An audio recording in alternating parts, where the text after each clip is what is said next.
Okay, real quick, don't give me the, the miscongeniality response where I go, where's your favorite, or what's your favorite date? Yeah. Or weather or something. I think it's your favorite date. Oh, darn it. Isn't it? It is. You're right. You're right. I was trying to do something there. Ideally, though, what's your ideal winter temp conditions? That vibe. I like it to be like. This is just winter. Yeah, 28 with a heavy snow. Okay. But not windy.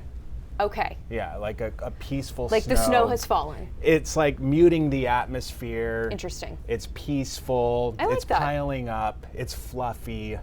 I like it. Maybe I have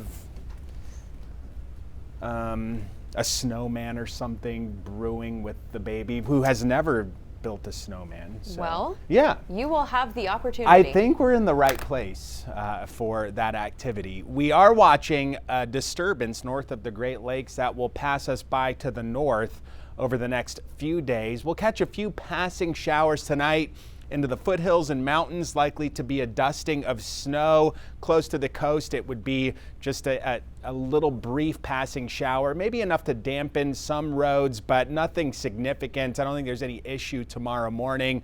It'll be above freezing, in fact, for many locations. Look at Rockland, for example, 41, 7 o'clock in the morning. Greenville, Rangeley, a little below freezing. And we'll cloud up tomorrow for sure, especially compared to today. Lots of sun this morning. Not going to be the case tomorrow, but temperatures stay mild. Mid-40s in southern Maine, down east. You get into the 30s up to the north. And this stationary boundary will be the focal point for those showers to develop into the evening commute time tomorrow. So rain gear necessary for the late afternoon and evening. That moves north as a warm front, and that'll be where the focus of the precip is heading into Wednesday night, Thursday morning, maybe a few showers down east as well. And this low just tracks up the Maine border, bringing snow with it. So that's where the snow is going to hang out. Only a few inches. This is not a big system, and I don't really think the coast sees anything at all with respect to snowfall. So this one moves out Thursday night and into Friday.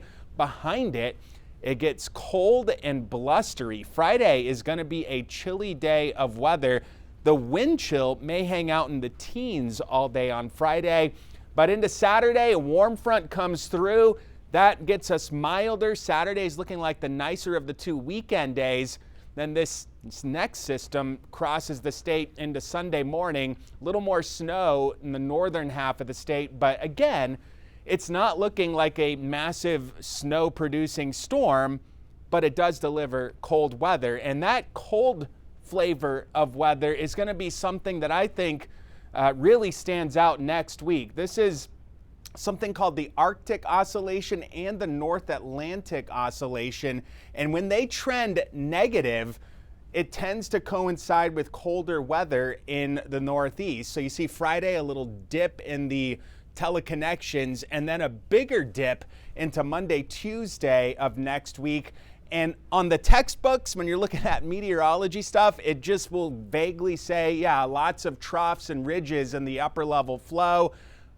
The data, this is now real data, this is how it looks next Tuesday. Massive trough over the Great Lakes and Northeast, and it's going to be a recipe for a cold pattern of weather next week. On the water, 4 to 7 foot seas, water temps right around 40 in the Gulf of Maine. Rainy tomorrow night and into Thursday with some mountain snow on Thursday.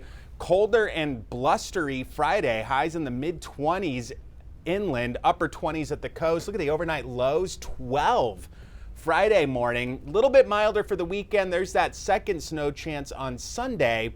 And note the temperatures next week into the teens at night, 30s, low 30s, if that in the day.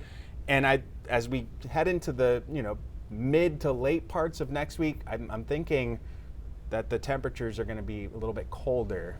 So it's that teleconnection, the Arctic Oscillation, North Atlantic Oscillation, they're kind of teaming up to deliver the chill. And I know a lot of people like the science behind that and the explaining, so it's definitely very interesting. Try to put the pieces of the forecast puzzle together. All together to make a pretty picture. Thank you.